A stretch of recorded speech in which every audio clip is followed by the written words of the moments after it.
Voilà, mes amis, on reprend notre cours à la mémoire de Monsieur et de Madame Caïn. Et comme introduction, comme vous allez le voir dans le cours d'aujourd'hui, je voudrais dédier le cours aussi à la mémoire des deux petites filles dont je ne me rappelle plus le nom. Vous vous rappelez, il y a eu Shirel et Sarah qui sont mortes dans un accident de voiture en allant à Eilat, une famille française.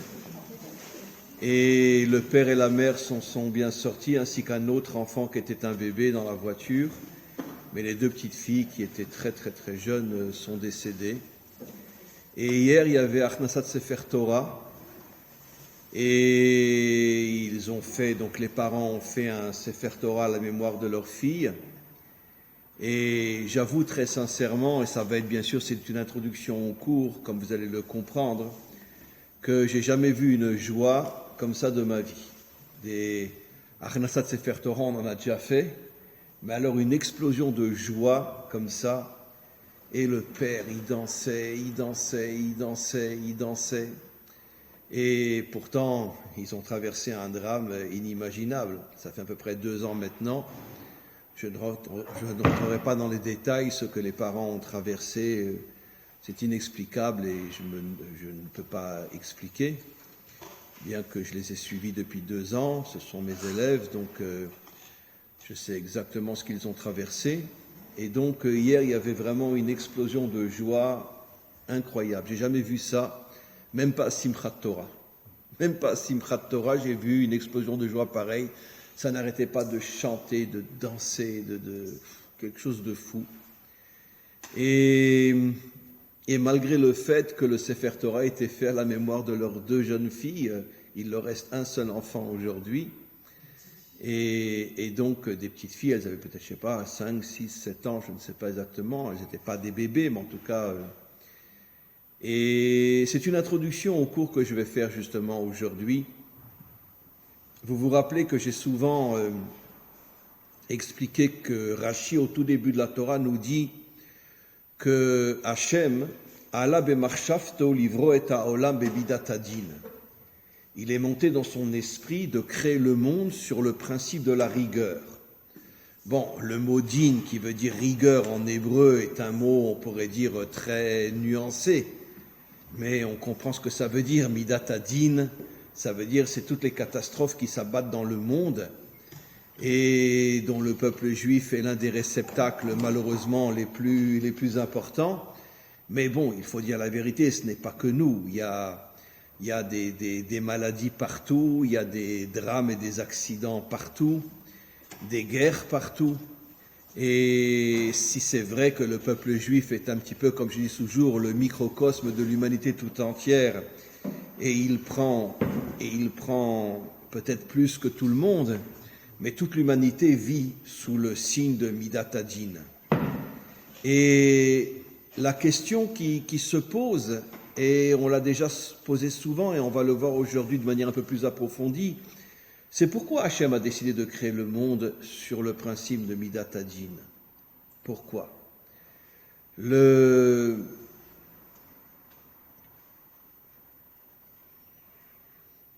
Bon, comme je ne suis pas un rav traditionnel, je me permets de dire à Hachem, bouge tes oreilles parce que je vais te rentrer dedans. Mais c'est vrai, c'est pas compréhensible comment Hachem se comporte avec le monde. Je m'excuse de redonner un exemple que j'ai déjà donné des milliers de fois. Mais la grande majorité des mamans qui rentraient, qui croyaient qu'elles allaient se doucher dans les douches, dans les camps de concentration et qui tenaient leur nourrisson dans les bras, quand elles arrivaient prêtes à rentrer dans la chambre à gaz, les nazis venaient, prenaient les enfants et les jetaient directement dans le four. Mais où tu es, mince, mais où tu es, mais c'est insupportable. Où tu es? Comment c'est possible? Mais dans quel monde on vit? Et encore une fois, cet exemple qu'on avait vu quelques heures sur YouTube, un Daesh qui vient de décapiter quelqu'un, qui prend la tête et qui la donne à ses enfants pour jouer au football. Qu'est-ce qui se passe? Mais où tu es? Où tu es?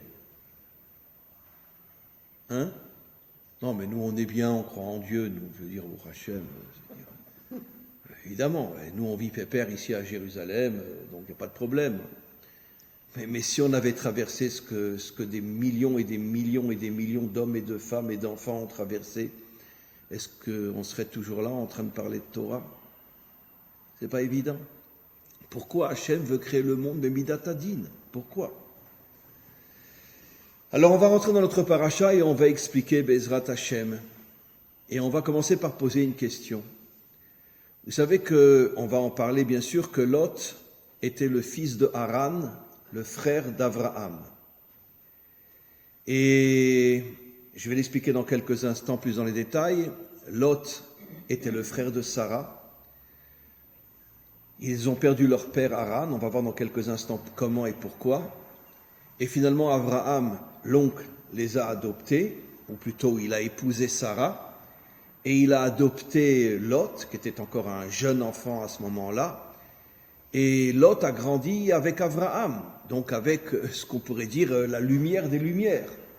Un homme, quel que soit le compliment qu'on peut lui donner, c'est une insulte par rapport à ce qu'il était. On peut pas décrire un homme comme Abraham, d'ailleurs ni comme Yitzhak, ni comme Yaakov, et bien sûr et leurs épouses, les pères et mères fondateurs d'Israël. Et donc il a grandi dès son jeune âge avec un géant de moralité, de spiritualité. Et pourtant, excusez-moi de le dire, je vais le dire à la dino, mais c'est devenu une sacrée crapule, Lot. Il se sépare de son père adoptif, de son père, puisque le Talmud nous dit que quand quelqu'un adopte un enfant, il devient son véritable parent, au point que le Zohar ose nous dire une chose absolument incroyable. Dans le monde d'en haut, Moshe va rendre visite à Bithia toutes les semaines et sa mère seulement une fois par an, sa mère biologique. Et le Zohar dit pourquoi? Parce que c'est Bithia qui a élevé, qui a éduqué Moshe, et donc il la considère plus comme sa mère que sa mère adoptive. Et donc le Talmud dit clairement que des parents adoptifs, on doit les appeler papa et maman. Donc Abraham était le père de Lot. Et pourtant, une fois arrivé en Canaan, il veut se séparer d'Abraham.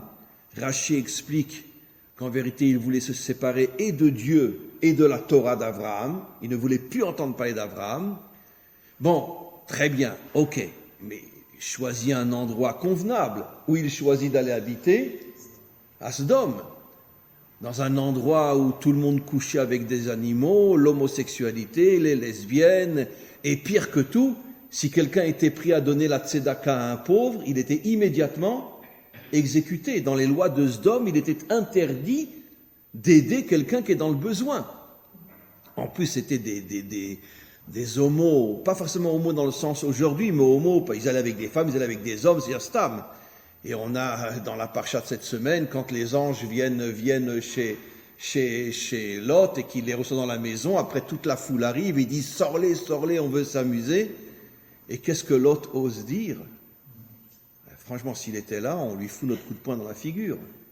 Qu'est-ce qu'il ose dire? Bon, laissez-les, c'est mes invités, mais si vous voulez, je vous donne mes filles. Non mais attends, mais c'est un taré mental. C'est pas possible. Un homme qui a vécu pendant des décennies à côté du géant de la morale, du géant de la lumière, il est prêt à donner ses filles. Et finalement, ils n'ont pas voulu parce qu'ils voulaient s'amuser avec des hommes. Ils ne savaient pas que c'était des anges, bien sûr. Mais on voit qu'il est tombé. Et l'endroit où il est tombé encore le plus bas, c'est tout de suite après Sodome, où il couche avec ses filles. Et Rachi dit qu'il était tout à fait conscient qu'il était avec ses filles. Donc comment qu'il a pu tomber si bas? Comment qu'il a pu tomber si bas? Alors beaucoup pensent que c'était Stam un petit voyou. Non, c'était pas un voyou. C'était pas un voyou du tout. Et vous savez quelle est la preuve que c'était pas un voyou? Je vais expliquer dans quelques instants. C'est parce que le Mashiach, il sort de Lot. Il sort pas d'Abraham, il sort de Lot. David, il sort de Lot. Mais il sort de qui, David? De Ruth. Et Ruth, elle sort de Moab. Et comment le fils que l'aîné a eu avec son père, comment elle l'a appelé Moab. Ça vient Moab, il vient de mon père. Elle a de la chutzpah aussi, hein. Oser dire, il vient de mon père. Mais en tous les cas, Ruth est sortie la plus grande juive de toute l'histoire d'Israël, après les mères, bien sûr.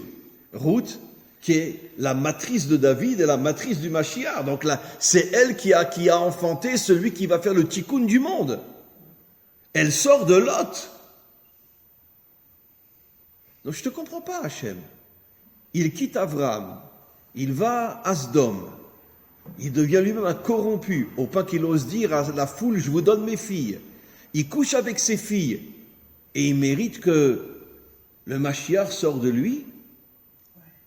Mais comment c'est possible? Ben oui.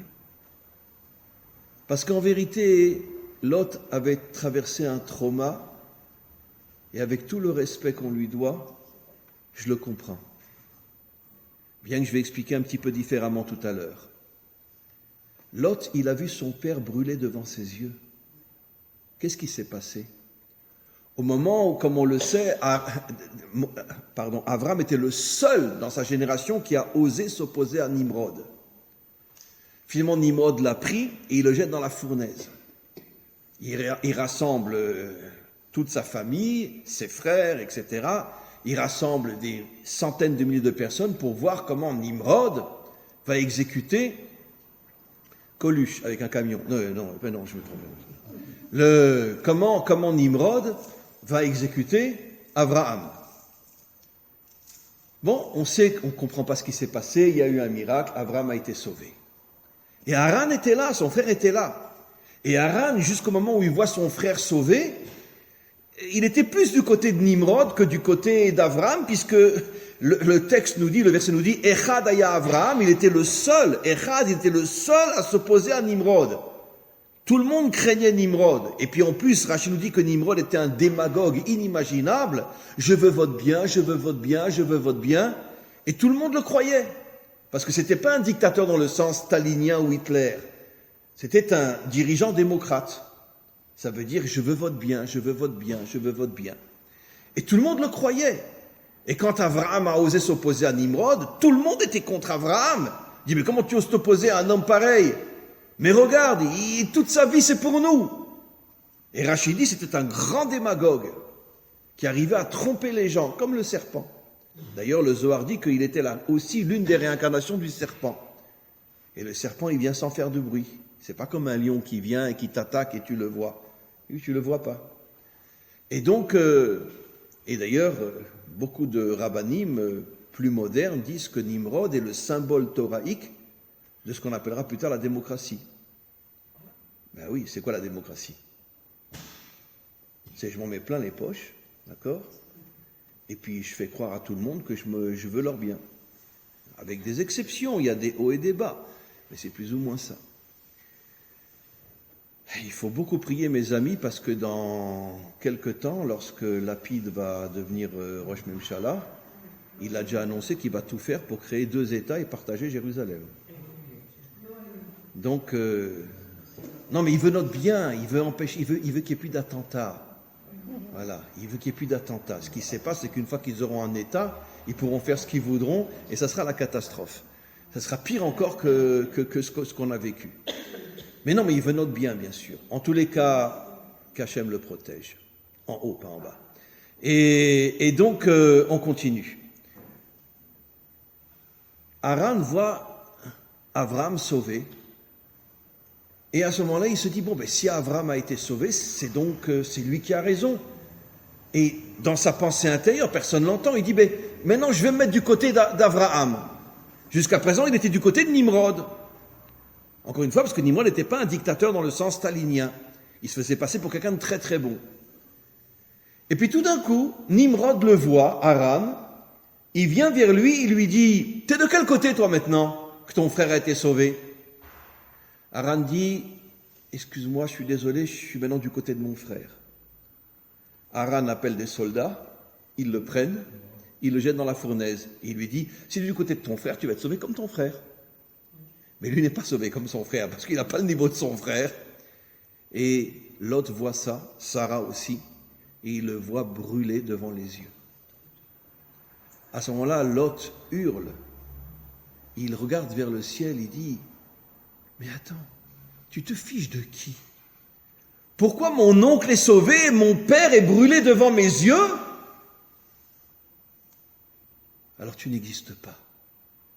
Abraham s'est trompé, tu n'existes pas. » Et à ce moment-là commence une fissure dans son âme qui va aller en s'agrandissant, jusqu'au jour où la fissure a tout cassé et il lâche tout. En vérité, nos maîtres nous expliquent que la raison pour laquelle Lot a tout lâché, c'est pas parce que c'était un voyou, sinon Hachem n'aurait pas permis que le Mashiach sorte de lui. C'est parce qu'il a eu un trauma terrible. Il a eu un trauma terrible.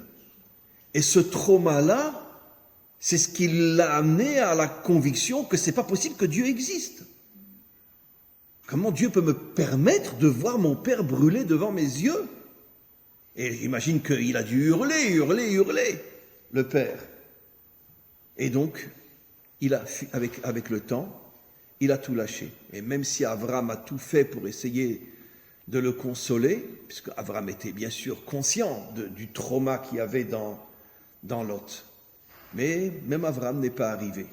Dieu après y arrivera en faisant sortir David et le Mashiach de Ruth qui vient elle-même de Lot. Mais en tout cas, Abraham n'est pas arrivé. Qu'est-ce qu'on comprend de là? Et on pourrait je vais donner un ou deux exemples encore, mais qu'est-ce qu'on comprend de là? C'est qu'effectivement, le monde a été créé Bemidat Hadin, et la grande majorité des hommes et des femmes ne s'en sortent pas quand ils ont traversé ce qu'ils ont traversé. N'oublions pas qu'après la Shoah, 90% des Juifs ashkénazim ont tout lâché. Je vous ai déjà raconté cette histoire, je m'excuse, je reviens toujours sur l'histoire, mais mon père avait une sœur qui, après la Shoah, s'est mariée et a caché à ses enfants qu'ils étaient juifs. Et quand sa fille avait 15-16 ans, une fois, sa mère, donc ma tante, n'était même pas au courant de ce qui allait se passer. Ils avaient quitté l'Europe, ils étaient partis vivre en Amérique, à New York. Et puis, ma tante a décidé d'envoyer sa fille, chez mes parents. Elle avait 15-16 ans à cette époque-là. Et mon père lui a révélé. Et en plus, elle était antisémite. Mais alors, vous imaginez pas. Elle haïssait les Juifs. Elle ne savait pas qu'elle était juive. Son père et sa mère étaient juifs, mais les deux avaient traversé la Shoah. Et donc, ils ont refusé de se considérer comme juifs, refusé de dire à leurs enfants qu'ils étaient juifs. Et elle arrive chez nous à la maison, et puis mon père décide de lui révéler qu'elle est juive. Bon, quand elle a entendu qu'elle était juive, moi je me rappelle, jusqu'à aujourd'hui, j'ai cru qu'elle allait sortir un revolver et tirer une balle dans la tête. Pourquoi? Parce que tellement elle haïssait les juifs. Et puis, après, elle téléphone à sa mère, et elle dit, mais maman, mon oncle m'a dit qu'on est juif, c'est vrai? Il se fiche de nous? Et là, la mère, elle craque, et elle lui révèle, oui, ma fille, vous êtes juif. Voilà. Et bon, ils sont restés complètement assimilés, ils ne sont jamais revenus à la Torah, toute la famille du côté de ma tante, etc. Bon, peu importe. Même certains se sont mariés avec des non-juifs aussi. Bon, mais malgré tout, au moins, ils savent qu'ils sont juifs. Mais pourquoi? Pourquoi? Parce qu'ils ont traversé un trauma tellement inimaginable. Comment voulez-vous qu'ils puissent croire encore que Dieu existe? D'accord?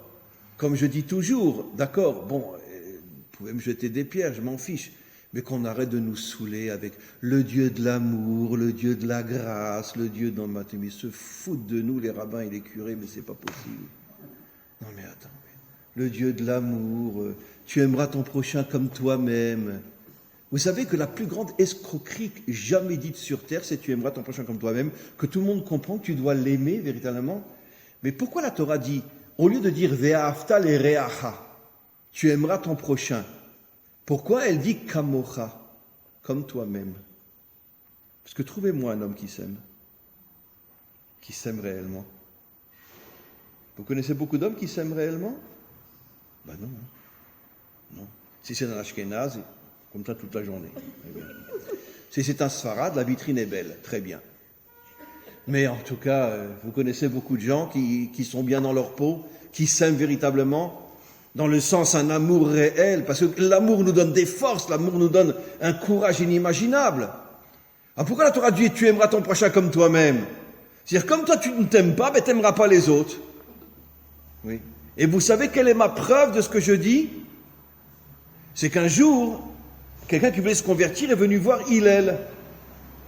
Et il lui a dit, explique-moi sur un pied toute la Torah, et je me convertis. Hillel a pris le verset tu aimeras ton prochain comme toi-même, mais il n'a pas traduit comme tous les idiots le traduisent. Il lui a dit, ne fais pas à l'autre ce que tu ne veux pas qu'on te fasse. Ça n'a rien à voir avec la traduction classique rabbinique ou curé. D'accord? Il lui a dit, ce verset, comment qu'il faut le comprendre? Ne fais pas de mal à autrui, le mal que tu ne voudrais pas qu'on te fasse, ne lui fais pas. Mais il a refusé de traduire, tu aimeras ton prochain comme toi-même. Parce que c'est pas le sens du verset.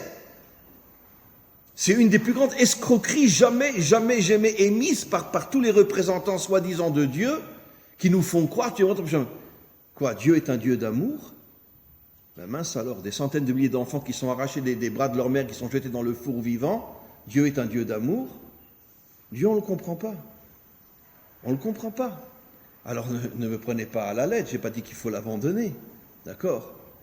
Parce que moi aussi je suis déguisé avec une casquette, le machin. Bon, j'essaye de faire semblant, quoi, mais c'est quand même... c'est pas facile. C'est pas facile. Mais on va expliquer comment qu'on peut tenir. On va expliquer. D'accord? Bekitsour, maintenant vous avez compris qu'en vérité, Lot, c'était pas un mauvais bougre.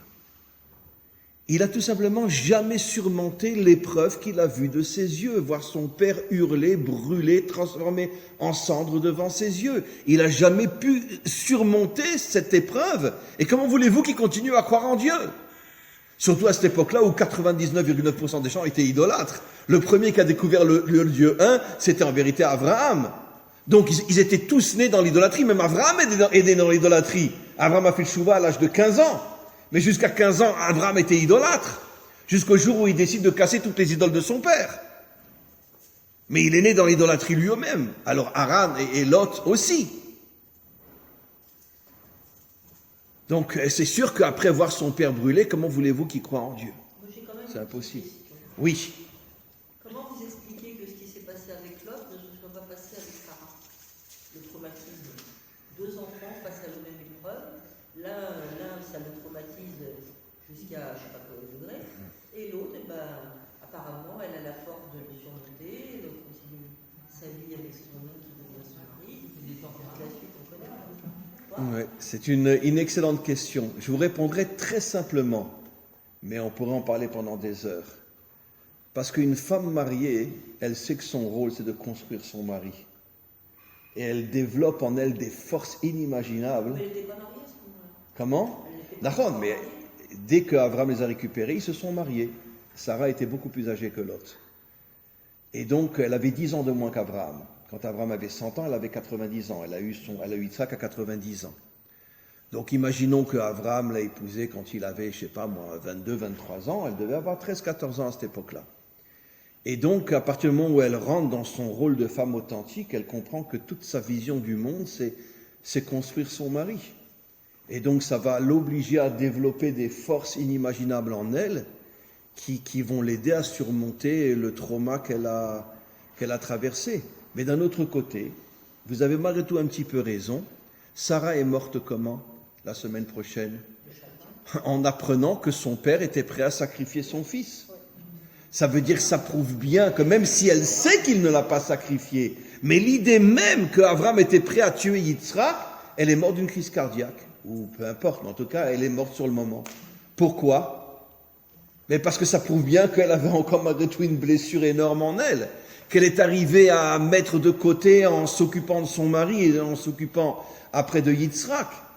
Mais malgré tout, on voit que finalement, quand elle a appris que son fils allait peut-être mourir, et tout a ressurgi et elle a craqué. Tout a ressurgi et elle a craqué.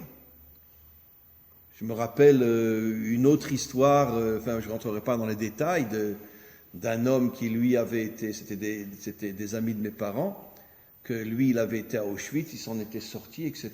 Et pendant toute sa vie, mais on se demandait s'il ne sort pas du Gan Eden, ce bonhomme-là. Un homme d'une force, d'une joie, d'un courage, etc., etc. Comme s'il n'avait jamais été à Auschwitz. Mais quand il a commencé à vieillir, vous savez que quand on vieillit, tout le passé revient. Et son passé a commencé à revenir, et il a complètement craqué. Il a eu l'Alzheimer, le Parkinson, et finalement il est mort d'un cancer en 3-4 ans. En 3-4 ans. Du jour où il s'est mis à la retraite, et qu'il n'avait plus d'activité, plus rien, tout son passé a ressurgi, paf, il est parti. Pourquoi? Et il l'a dit à son épouse, il l'a dit d'ailleurs aussi à mes parents, il a dit, parce que comme je ne fais plus rien, je replonge dans mon passé, j'arrête pas de revoir ce qui m'est arrivé à Auschwitz, et tout ressort, et paf, en 2-3 ans, il est parti. Et donc, c'est un petit peu ce qui s'est passé avec Sarah. Peut-être qu'en pensant à la mort de son fils, elle a revu peut-être la mort de son père, et elle est morte d'une crise cardiaque.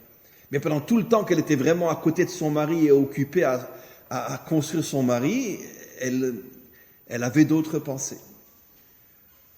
En tous les cas, donc, encore une fois, avant de passer maintenant à la deuxième partie qui est le sacrifice d'Yitzhak, on comprend donc que, et je vous l'affirme vraiment à 90%, en vérité 90, si pas 99% de ceux qui s'éloignent de Dieu, que ce soit chez nous ou chez les autres, peu importe, c'est parce qu'ils ont, pour la grande majorité d'entre eux, traversé des traumas qui sont très très durs.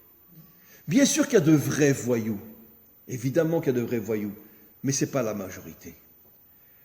Et si on doit parler du peuple juif, d'accord, après ce que le peuple juif a traversé, d'accord, l'Inquisition, les croisades, vous savez ce qui se passait pendant les croisades, d'accord? Vous savez d'où sont partis les croisés? Je vais raconter une histoire que vous ne savez peut-être pas. D'où sont partis les croisés? Quel était le point de départ des croisés? De Camargue. Non, de Camargue. Il y a un fort là-bas que j'ai d'ailleurs visité. Il y a un fort énorme et tout le monde connaît l'histoire. Ils sont partis de Camargue, donc du sud-ouest de France. Mais, au lieu d'aller à Marseille, de prendre le bateau et de traverser la mer, ils sont remontés jusqu'au nord de la France et après ils ont tout redescendu. Et pourquoi? Parce qu'ils avaient envie de brûler toutes les communautés juives. Et ils ont brûlé toutes les communautés juives de France, enfin celles qui étaient sur leur chemin. Ils sont remontés jusqu'au nord. Comment? Non, mais les croisés étaient français au départ. Ah. Oui, bien sûr. Absolument. Et ils ont brûlé. Ils prenaient toutes les communautés, ils les rentraient dans la synagogue et ils mettaient le feu. C'est-à-dire que des centaines de milliers d'hommes, de femmes et d'enfants ont péri pendant les croisades. L'Inquisition, n'en parlons pas. Les pogroms, n'en parlons pas. Ne parlons pas de la Shoah. Comment voulez-vous que les gens, après tellement de traumas dans leur ADN, qu'ils ont hérité de leurs parents et leurs parents de leurs parents et leurs parents de leurs parents, comment voulez-vous qu'ils tiennent? C'est impossible. Comment? Il n'y a pas que les épreuves, il y a la Hitbolélut aussi qui... Oui, aussi bien sûr l'assimilation, mais l'assimilation est la conséquence des épreuves. L'assimilation est la conséquence des épreuves. Vous savez, 99,9% des juifs ashkénazes qui se sont assimilés, avant ou après la Shoah, étaient tous des enfants de père ou de grand-père qui avaient le chapeau, les péotes et la barbe. Comment? Encore une fois, il y a une minorité de gens qui décident de s'assimiler. Attention, ceux qui sont nés de familles assimilées, ça je ne parle pas d'eux. Je parle de ceux qui... Vous savez, il y a cette photo traditionnelle que vous pouvez voir à Yad Vashem, où on voit une grande photo, vous voyez le grand-père avec les péotes et la barbe, le père sans barbe avec une kippa sur la tête, et le petit-fils, d'accord, sans kippa, sans rien. Ça veut dire, vous voyez la photo traditionnelle d'une famille ashkénaze, en 3 générations, il n'y a plus rien. Alors, après, ceux qui sont nés complètement sur la Bichlal, on ne les juge même pas. Ceux qui sont nés dans un kibbutz laïque ou qui sont nés à Tel Aviv, etc., comment voulez-vous les juger? Ils ne sont pas responsables, ils n'ont pas reçu d'éducation. Mais au départ, l'assimilation est venue de gens qui, au départ, étaient de familles très pratiquantes. Mais avec tous les traumas qu'ils ont traversés, une grande majorité, la majorité plutôt, a laissé tomber à cause du trauma qu'il y avait en eux. Et certains ont décidé d'aller s'amuser, c'est fort possible. Mais ça reste une minorité. Je parle par rapport à la cassure qu'il y a eu au départ. Et pourtant, il n'a Comment? pas dénoncé Abraham. Qui? Il a surpassé ses instincts. Oui, parce qu'il savait que c'était son père, malgré tout. Voilà. Mais Il a pas lui-même, dénoncé. non, je suis d'accord avec vous, mais lui-même, malgré tout, il a quand même fait ce qu'il voulait. Il s'est comporté comme d'une manière incroyable. Ok. Mais parce que comme si, je pense qu'il avait en lui peut-être cet esprit de vengeance, de dire à Dieu, va te faire voir. Après ce que tu m'as fait, tu crois que je vais te servir? Va te faire voir. Et je vais exprès me comporter d'une manière horrible pour te montrer que je ne crois pas en toi. Voilà. Et encore une fois, je veux dire... Alors, maintenant, on va passer à la dernière partie. Le sacrifice de Yitzhak. Et là, on va voir que Abraham est arrivé à surmonter le trauma qui était dans Lot. Et comment? Et on va expliquer. Revenons maintenant au sacrifice d'Yitzhak. D'accord? Excusez-moi, Hachem, bouge-toi les oreilles, mais encore une preuve de plus, comme quoi, je veux dire, il a perdu la tête. Hein. Attends. Ça fait des décennies que Hachem promet un enfant à Abraham. D'ailleurs, depuis le jour où il dit « va en Israël », enfin en Eretz Canaan, il lui dit « ta descendance sera une grande descendance », etc. Déjà, il lui fait un remède comme quoi il aura, oui, une descendance. Abraham a 134 ans lorsque Hachem lui demande de sacrifier son fils qu'à 34 ans. Ça veut dire ça fait plus de 70 ans pratiquement qu'il n'arrête pas d'entendre que Hachem lui dit « tu auras un enfant, tu auras un enfant, tu auras un enfant », jusqu'à ce qu'il l'ait à l'âge de 100 ans et Sarah à 90 ans. D'accord? Donc Hachem réalise sa promesse. On connaît tous ce verset où quand Sarah a entendu qu'elle aurait un enfant, elle s'est mise à rire. Pourquoi? Parce qu'elle était toute fléchie, toute vieille. Et pardon, j'avais travers. Et Hachem lui redonne un corps de jeune fille. Un miracle. Elle a à nouveau un corps de jeune fille. Et elle peut nouveau avoir un enfant. Et après, Hachem dit à Abraham, prends ton enfant et sacrifie-le sur le Har Tzion. D'accord? Alors, évidemment, excusez-moi, tous les tarés disent, ben, c'était une épreuve, hein, une épreuve. Mais attends, je comprends, il a perdu la tête, c'est pas possible. Mais enfin, on demande à un père de sacrifier son fils. On demande à Abraham de sacrifier Yitzhak. Alors que pendant 70 ans, t'arrêtes pas de me dire que Yitzhak, Ikarele Chazera, que toute ta descendance viendra de Yitzhak. C'était l'un des conflits connus entre Ishmaël et Yitzhak.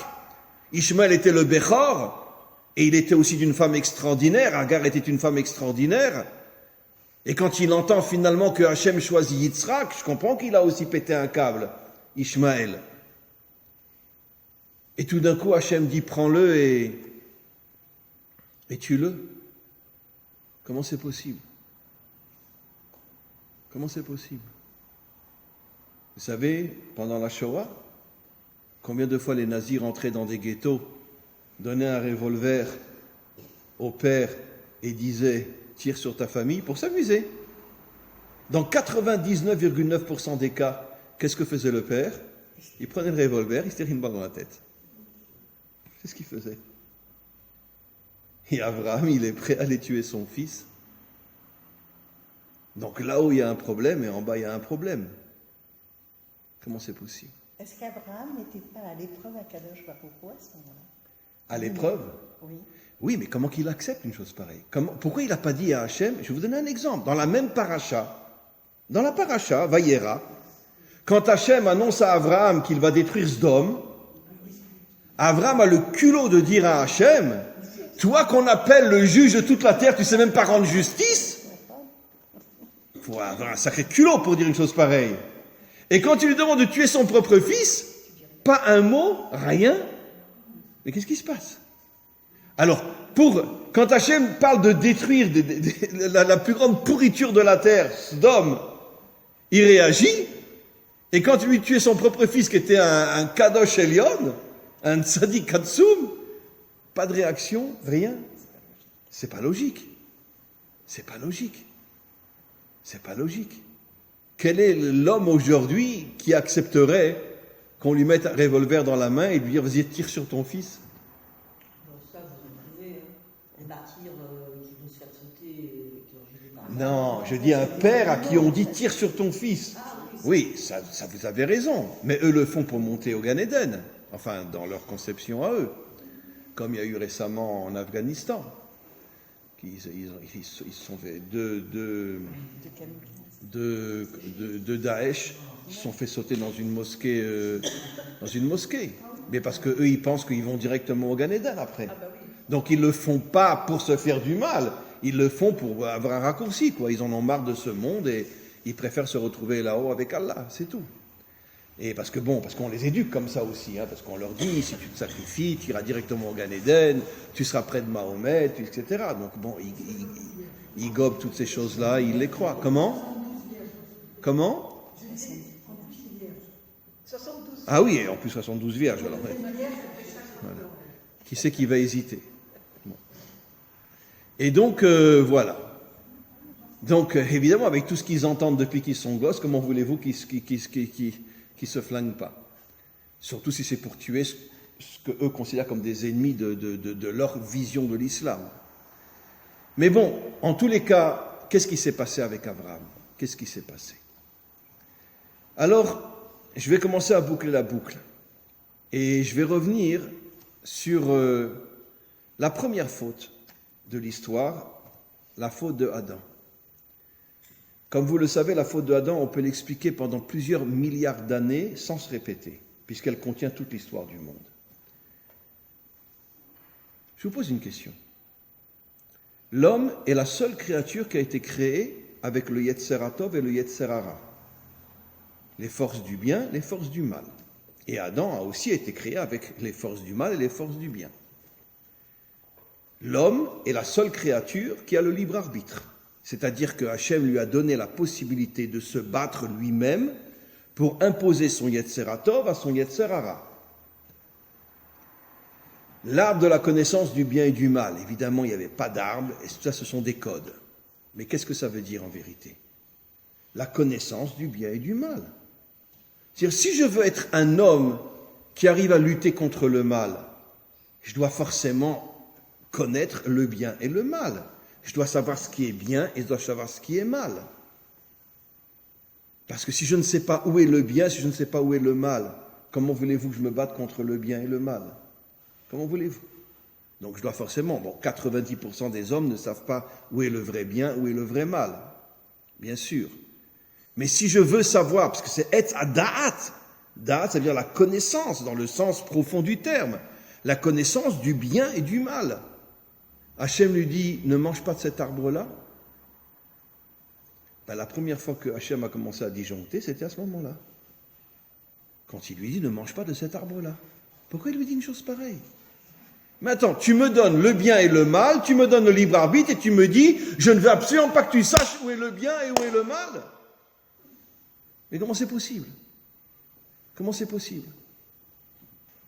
C'est comme si tu dis à un homme ne te marie pas, c'est comme si tu dis à un homme ne mange pas, ne respire pas. Je ne comprends pas. Et comment tu veux que je vive alors, si je ne sais pas où est le bien, où est le mal?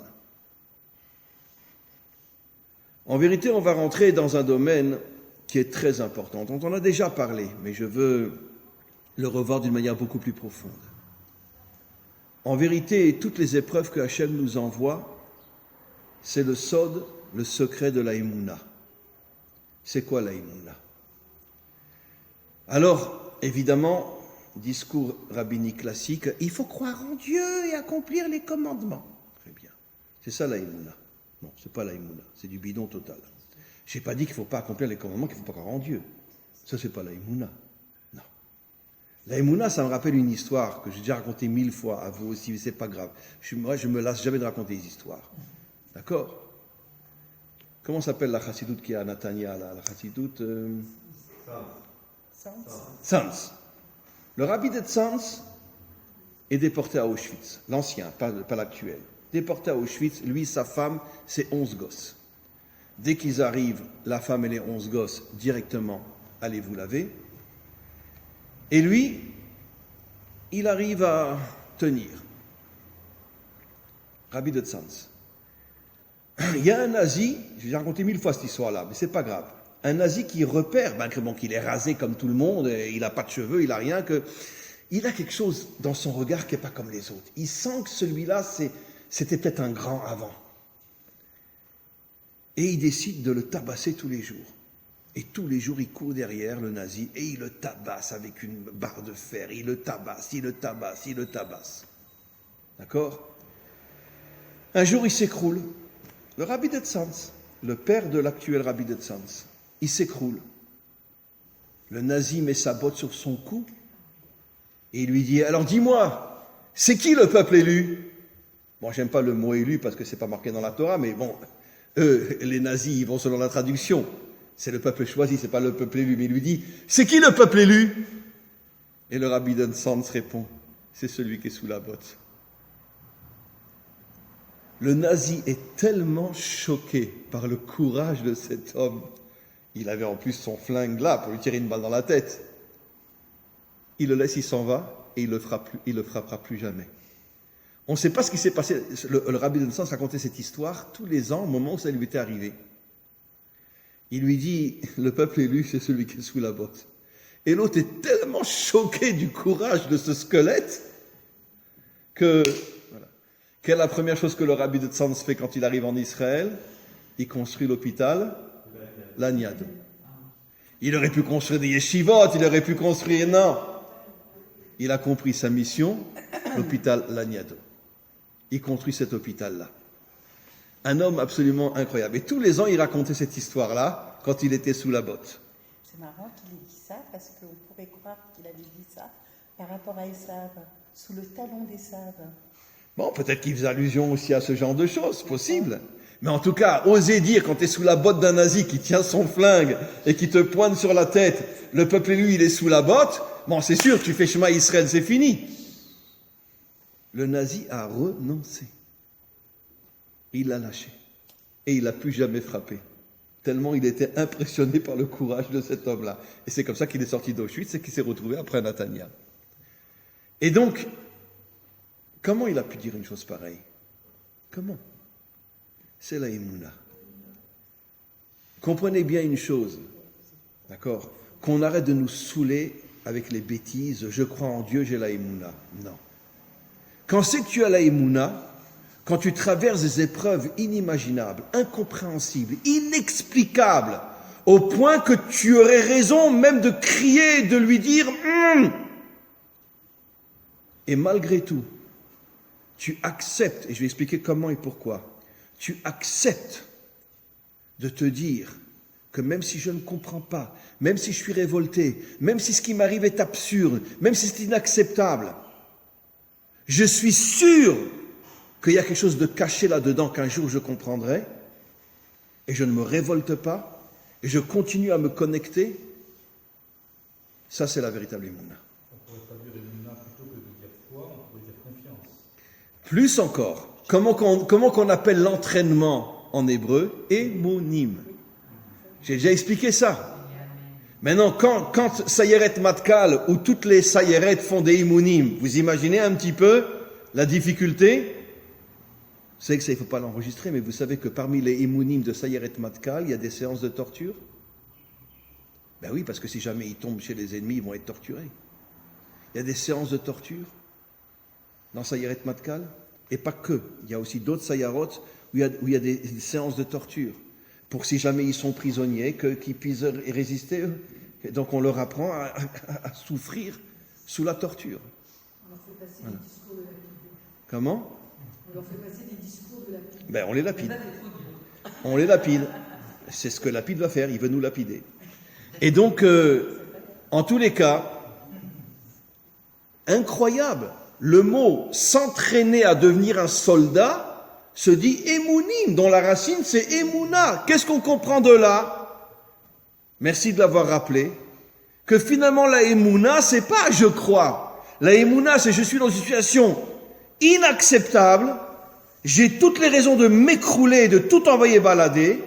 et je ne tombe pas, parce que je sais qu'Hachem est en train de m'entraîner pour faire de moi un véritable héros. Voilà. Je donnais cet exemple au début du cours de Achnasat Sefer Torah hier, mais c'était inimaginable comment un père qui vient sous ses yeux de père 2 filles, il a dansé, j'ai jamais vu une joie pareille. Et après, ils m'ont demandé de faire un Dvar Torah, et j'ai fait un Dvar Torah, et j'ai expliqué que vous avez, c'est pas pour rien que vous avez fait sans le savoir, Achnasat Sefer Torah, dans la paracha qui parle du sacrifice d'Yitzhak, mais vous vous rendez même pas compte, vous êtes arrivé, toi et ta femme, vous êtes arrivés au niveau d'Abraham. C'est-à-dire un niveau de Emouna qui te place au-dessus de toutes les règles de ce monde. Et maintenant, j'explique. En vérité, c'est quoi la Emouna ? La Emouna, c'est une force qui est dans l'âme de chacun d'entre nous. Une force, explique nos maîtres dans les secrets de la Torah, qui est connectée directement, elle reçoit cette lumière de la sphira de la Bina. La Bina, j'ai déjà expliqué des milliers de fois, c'est la première sphira qui est au-dessus de ce monde, puisque ce monde a été créé en 7 jours, avec les 7 sphirotes du bas, et la Bina, c'est la 8e sphira du bas vers le haut, ça veut dire qu'elle est au-dessus de ce monde. Elle fait partie d'une réalité qui est au-dessus de toutes les forces de ce monde. D'ailleurs, quelle est la raison qui fait qu'on est circoncis le 8e jour ? Par rapport à la Bina. Pourquoi le 8e jour ? Comme nos maîtres l'expliquent, par quel mérite Israël a traversé l'histoire ? Mais Israël n'était même pas au niveau de l'ombre des Babyloniens. Même pas l'ombre des Perses. À plus forte raison des Grecs. Et ne parlons pas des Romains, qui étaient la plus grande puissance qu'il y a jamais eu sur terre. Et pourtant, où sont les Romains ? D'accord ? Bon, aujourd'hui, on peut manger des spaghettis en Italie, mais c'est pas des Romains.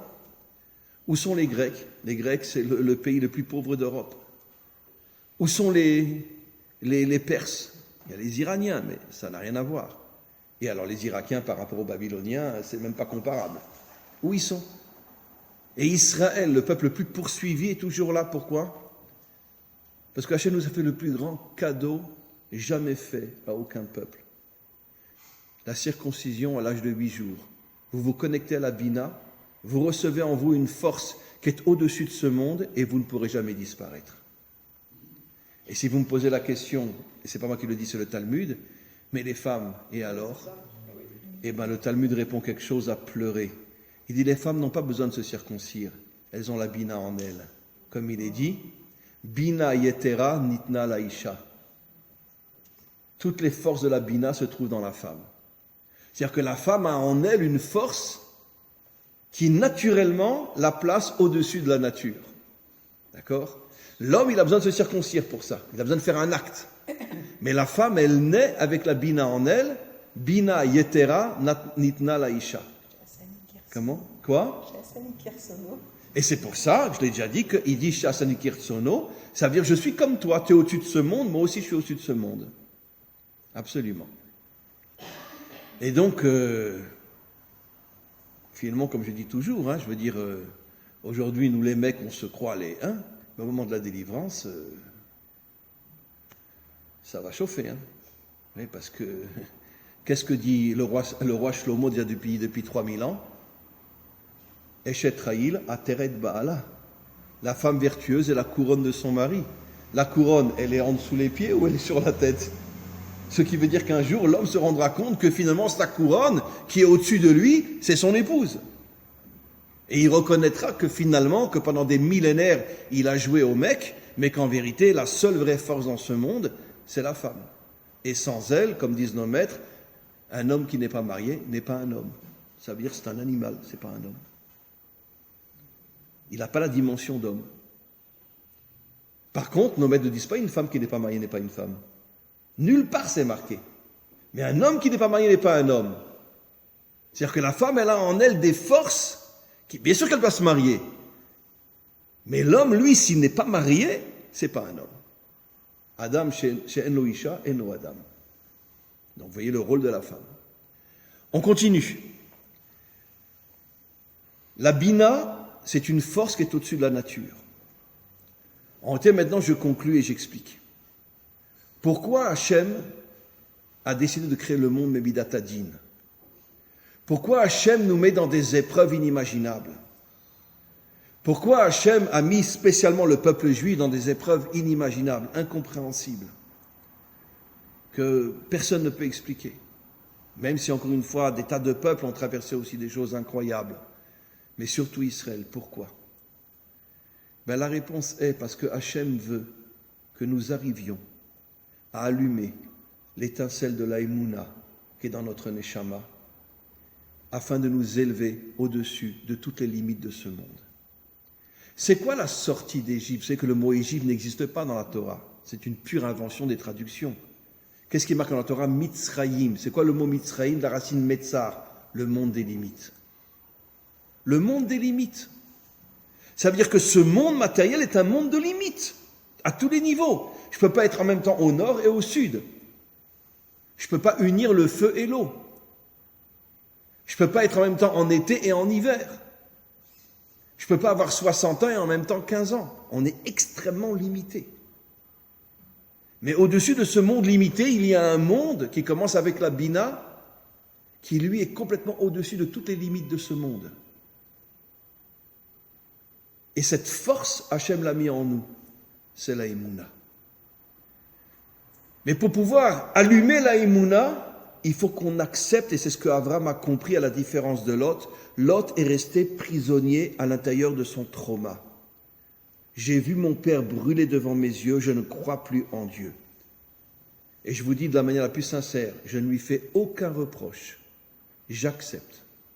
Pourquoi? Parce que si un fils voit son père brûler devant ses yeux, qui c'est qui osera dire « Ah, pourquoi tu as abandonné Dieu ?» D'accord? Et si on avait brûlé ton père devant tes yeux, tu serais resté, toi, à côté de Dieu? T'en sais rien. Alors ne joue pas avec mes épreuves à moi. D'accord? Mais c'est vrai que si Lot était arrivé à se connecter à cette force qui est dans son âme, qui est la Emouna, à ce moment-là, il se serait élevé complètement au-dessus de toutes les limites de ce monde. Il se serait connecté à Hachem d'une manière qu'on ne peut même pas expliquer, qui est surnaturelle. Et finalement, il aurait traversé son trauma. Mais dites-moi d'une certaine manière, je ne parle pas des individus juifs, mais le peuple juif, comment ça se fait qu'on est toujours là? Je l'ai expliqué à cause de la Brit Mila, où les femmes ont la Brit Mila en elles. Mais c'est parce que dans l'ensemble du peuple juif, on a une émouna inimaginable. Vous connaissez tous cette histoire que j'ai déjà racontée. Quand les Américains ou les Russes arrivent et ils ouvrent les portes, c'était les Russes qui ont ouvert les portes d'Auschwitz, les Américains d'autres camps, il y a des centaines de prisonniers squelettiques qui ont demandé aux soldats, est-ce qu'il y a des Juifs parmi vous qui ont une paire de tefilines? Alors qu'eux, ils venaient les mains remplies de conserves, de pain, de ci, de ça, et des Juifs demandent, vous avez une paire de tefilines? Mais comment tu peux sortir d'Auschwitz et demander une paire de tefilines? Mange! Ben, ça veut dire qu'eux étaient arrivés à se connecter à la Emouna qui était en eux. À cette force surnaturelle qui m'élève au-dessus de toutes les limites de ce monde, de toutes les épreuves de ce monde, et qui font de moi quelqu'un qui est complètement connecté à l'infini, et qui ne ressent plus du tout les douleurs de ce monde. Et c'est ça en vérité le plus grand cadeau qu'Hachem a fait à son peuple, le plus grand cadeau qu'Hachem a fait au monde en général. Pourquoi nous vivons dans un monde d'épreuves, dans un monde de difficultés? Parce que Hachem sait que si nous arrivons à nous connecter à cette force qui est dans notre âme, on va complètement sortir de toutes les limites de ce monde et on ne ressentira plus du tout la douleur de l'épreuve et on va devenir, si j'ose dire, comme Dieu, complètement au-dessus de tout ce qu'il y a dans ce monde. Et d'ailleurs, c'est pas pour rien que l'homme s'appelle, il a été créé Betselem Elohim, à l'image d'Elohim. Pourquoi à l'image d'Elohim? Parce que c'est le potentiel qu'il y a en nous. Alors bien sûr, la grande majorité n'ont pas ce réflexe d'aller chercher dans leur âme où se trouve la force de la Bina, la force de la Emouna pour la dévoiler et hop, monter tellement haut. Mais encore une fois, une histoire que j'ai déjà racontée des milliers de fois, mais c'est pas grave. Moi, je veux dire encore une fois, je me gêne jamais de raconter les mêmes histoires. c'est un maître et son élève qui les deux étaient dans les camps de concentration pendant la Shoah, pas dans le même. Ils perdent leurs femmes, leurs enfants, machin, etc. Et puis, après la guerre, ils montent en Israël. Et le Talmide, en tant que son maître, a survécu et au camp et il est à Jérusalem. Il fait tout pour le voir. Et la réponse, vous la connaissez, dès que je vais la dire. Ils se retrouvent l'un en face de l'autre et puis ils se mettent à pleurer. Parce que rien que tout le passé revient, tout ce qu'ils ont vécu il y a quelques années revient. D'accord ? Et puis il y a un moment, le rabbin n'en peut plus, il tape sur la table et il dit à son élève, celui qui a la émouna n'a pas de question. Celui qui n'a pas la émouna n'aura jamais de réponse. Celui qui a la émouna n'a pas de question. Ça veut dire qu'il n'a pas de question. Ça veut dire que la émouna nous élève à un niveau où on ne pose même plus de questions. Je ne comprends pas, je ne sais pas, mais je sais que ce que tu fais, c'est pour mon bien et un jour, je comprendrai pourquoi.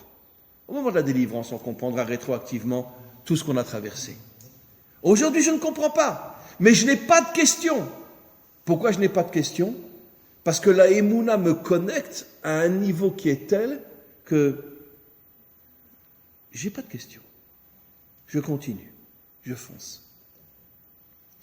Donc mes amis, cette paracha est une paracha vraiment extraordinaire.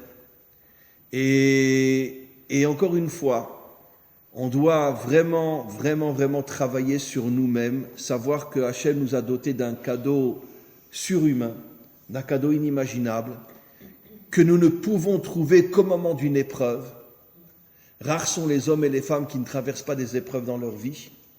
Et à ce moment-là, surtout chez nous, Israël, et à ce moment-là, on doit se dire que puisque l'épreuve est là, c'est en vérité un cadeau qu'Hachem me fait pour me connecter à la émouna qui est dans mon âme et m'élever et faire de moi un véritable héros, un véritable gibor qui n'a peur de rien, qui ne craint rien et qui me connecte de toutes mes forces à Hachem au-dessus de ce monde.